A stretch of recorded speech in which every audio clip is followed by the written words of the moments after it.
3 years ago, one of the first games I ever covered was Jurassic World Evolution, a dinosaur management simulator created by Frontier Developments. It aimed to hit those same simulation highs of yesteryear achieved by games like Zoo Tycoon, SimCity, and Roller Coaster Tycoon, while capitalizing on the insanely popular brand of its source material tying in with the Jurassic World films. While it wasn't a perfect game, absolutely not, it was a good dinosaur game, one of the better movie tie-in games, and a decent, if simple, management game on its own. Apart from Jurassic Park Operation Genesis, which is as ancient as the animals it featured, there was nothing else like it. At that point, the still in development Prehistoric Kingdom was but a twinkle in the eyes of its creators. So, the sequel should be an easy slam dunk for Frontier, right? Take what people loved of the original, with the dinosaurs, presentation, brand tie-ins, and general polish of it all, then implement player feedback with expanded and deeper mechanics, more types of animals, biomes, and terrain tools, along with features genre veterans expect. Easier said than done, and that's very apparent from my time with Jurassic World Evolution 2. It does have a lot more content on board than its predecessor, but it's full of contrived nonsense that ties up the gameplay to make it feel like you're constantly running through a checklist and ticking boxes rather than just managing your park. The dinosaurs look great and their presentation is on point, but a swath of bugs, technical issues, and graphical glitches make it hard to really focus on anything else. I think there's a good game under here for the right person, but whether that's you or not, well, hopefully this video can lead you to that conclusion. I'd say for the majority of you, I don't think it will be. Also, a quick disclosure, I was provided a review code for this video. So, Jurassic World Evolution 2 is set sometime after the last Jurassic World movie, where the dinosaurs have been inadvertently let loose across the United States. It's somewhat meant as a tie-in for the next movie, Dominion, but it does stand on its own, and it's more supplementary than you might think.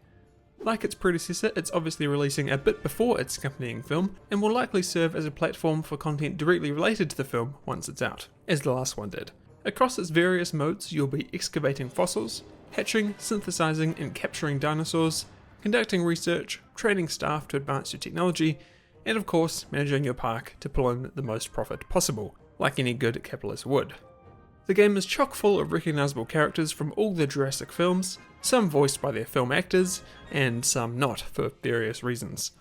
Hilariously, the only character Chris Pratt seems to not be voicing nowadays is himself. We need to get the dinosaurs into new holding enclosures. And this recreated John Hammond is really nightmarish. Fetch me their soul! The campaign is its own story, if you can call it that. It sees you hopping around the USA, rescuing dinosaurs from the wild, and building the facilities to hold them. There's no real arc though, and it's basically just a collection of short and simple missions to teach you the ropes of the game in a controlled environment. Honestly, it's more of a tutorial than a campaign. There's no real challenge, and its handful of missions are gone in a flash. There's an assumption here that what's on offer will be expanded with the release of Dominion, which I think is reasonable, but that's still a while away in the middle of next year, and I'm not sure how many people will be sticking around until then. Luckily, there is Chaos Theory mode, which is what I consider to be the real campaign. It includes 5 scenarios, one from each of the Jurassic movies, with a spot for a 6th, and tasks you with replaying pivotal moments in the hope of reaching a more favourable outcome. These are quite challenging, and with a variety of different objectives, settings, dinosaurs, and time periods, it's a great way to play with the context of the films and its characters to keep you company. Lastly, there's Challenge and Sandbox. For the former, there's a bunch of different maps that unlock as you complete more of them, with the goal of creating 5-star parks at varying difficulties with some unique conditions. And Sandbox is just challenge with more options, allowing you to create your dream park at any pace you prefer. Though there are some caveats to all that, which we'll come back to soon. The core gameplay remains the same no matter which mode you're playing. Everything of course revolves around getting guests into the park to part ways with the big green in their back pocket, and you win their approval by catering to their desires and having a variety of incredible dinosaur enclosures for them to gawk at. The mechanics surrounding the guests are still quite simple though, and apart from basic wants and which interest category they fall into, there's not really much depth in catering to exactly what your guests are after. Plus you can't click on them to see individual names or other fun bits of information. However, it's the dinosaurs that are of course the real stars of the show. Wild ones can be caught and enclosed with your ranger teams, but most of the time you'll be approving excavation missions to dig up fossils that allow you to synthesize them in your lab. Once you've hatched some eggs, perhaps after modifying their genome, it's all about keeping them happy and healthy for their life in the park. Each species has different requirements, some like forests, some like cohabitation with other species, some want to live on their own, some want live prey, etc. And with the addition of both marine and flying dinosaurs to the game now, there's a ton of variety, and it's up to you to decide which of the game's many examples you want to feature. And a lot of these systems have been expanded upon from the original game. A common complaint was its simplicity and lack of mechanical depth, so it's good to see that addressed here. It's still not at the level some would like though, I'm sure. I mean, your dinosaurs still come out fully grown. I'm pretty sure they don't come out of the eggs like that. There are two resources to manage here, money and scientists. The former is self-explanatory, but the latter is a bit more nuanced. Every action outside of building your park requires scientists to be achieved, whether that's researching new dinosaurs, medical treatments, or infrastructure, hatching new dinosaurs, or sending teams to excavate fossils. And managing your team of big-brain individuals is a mini-game in of itself. Between hiring, training, firing, and sending them on rest breaks to make sure they don't steal company property or sabotage the park, you're almost managing them more than the dinosaurs themselves. And that leads me very well into talking about the amount of stuff Evolution 2 requires you to be constantly checking on and tending to in order to keep things running smoothly. When your fuel runs out of your generators, you've got to refill them. When your dinosaurs are sick, you need to heal them, sometimes requiring you to move them to a special facility to do so. Individual facilities need to have their resources refilled over time. Damaged vehicles have to be repaired or replaced manually.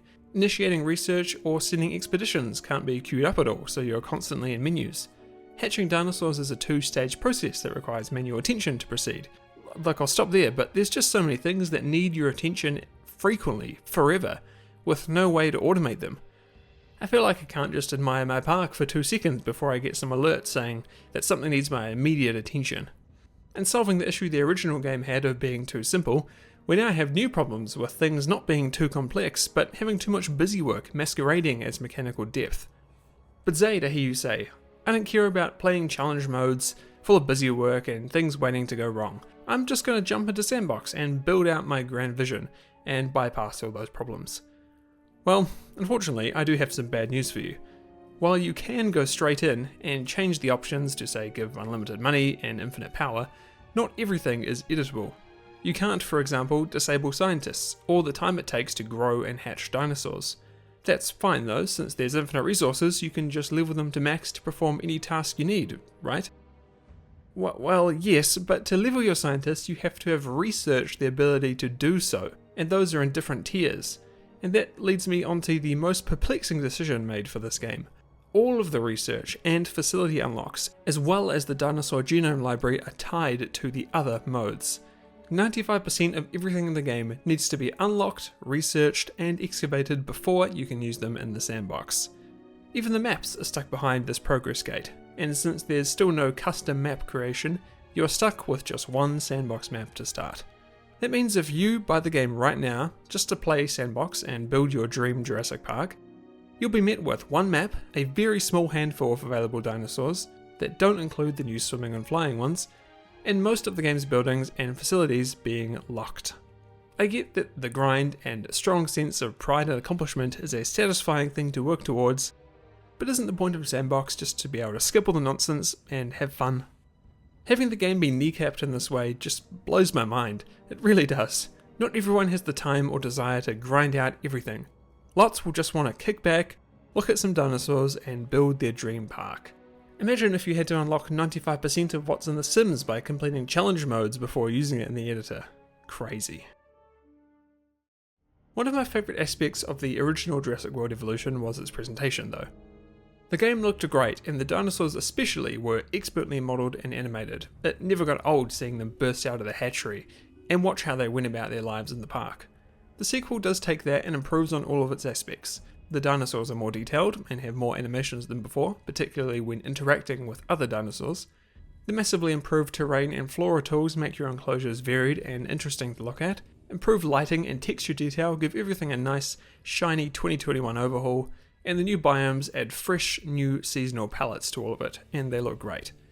The day and night cycle does a lot for the visuals too. While there's no gameplay implications, seeing your park and its inhabitants move through dawn to dusk can be visually striking and allows for some fantastic moments using the in-game camera. and taking control of the jeeps and driving around your park in first person is always awesome. Do it at night time and it can actually be kinda scary at times. Overall, the game looks good, great even. It's a shame then that the game is marred by bugs, glitches, and general strange behaviour that it's nearly impossible to play for just a few minutes without noticing something out of the ordinary. Over my 15 hours or so of playtime, I encountered ghost helicopters, trees extending into the stratosphere, ghost buildings, rain and snow moving at the speed of sound, textures flickering doing whatever this is, dinosaurs that were immune to tranquilizers, acrobatic jeeps, multiple straight up hard crashes to the desktop, and perhaps most irritating of them all, some of the absolute worst draw distance pop-in I've ever seen in any game.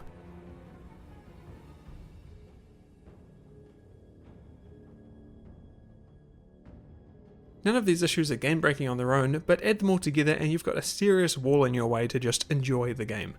I've got no doubt a lot of these will be ironed out as time drags on, but for now, all of these are a serious indictment on the game's enjoyment and my ability to recommend it to you. Lastly, while it does run well, I've experienced some frustrating technical issues too. You see, I often watch YouTube on my second monitor while playing games, especially for one like this. But Evolution 2 locks up my graphics card so completely to the point where trying to decode a simple YouTube video will cause it to lag, stutter, and eventually it'll just flat out stop. I have an RTX 3080, this is one of the best cards you can buy right now, and this game does not look good enough to warrant such behaviour. Jurassic World Evolution 2 is in a strange place. It fixes the core complaints of the first game, that it was too simple, but introduces other issues and puzzling design decisions that just leave me wondering who this game is actually for. Plus, it's chock full of bugs and technical issues. The simplicity of the first game meant that while it wasn't a game for sim and management hardcores, it did allow for inexperienced gamers who just wanted to play a good dinosaur game to get in there and have fun. Even my wife, who's an extremely casual gamer, bought and played it and had a good time. But now that simplicity is gone, replaced with, yes, more options, but also a bunch of nonsense that serves to make the game feel like you're working your way through a never-ending rotating checklist, with your park ready to be thrown into chaos if you miss just one thing. And there's not enough depth to win over those looking for a truly deep and complex management game. There are definitely those who will enjoy Jurassic World Evolution 2. If you like the idea of a dinosaur management sim and don't mind with putting up with some nonsense, and you aren't looking for it to be that complex, then it will likely fit the bill for you. But for anyone else, this is probably a pass, or at the very least, not a full price purchase. But regardless of where you sit, unless you're chomping at the bit to play right now, I would wait for the technical issues to be solved before purchasing, because as it stands, it's a bit of a mess. Thanks very much for watching. If you enjoyed the video, then a like and sub to the channel would be amazing. And if you want to support me and what I do here, then consider becoming a member here on YouTube or over on Patreon. You can join all these legends here. Thanks again, and I will see you all next time.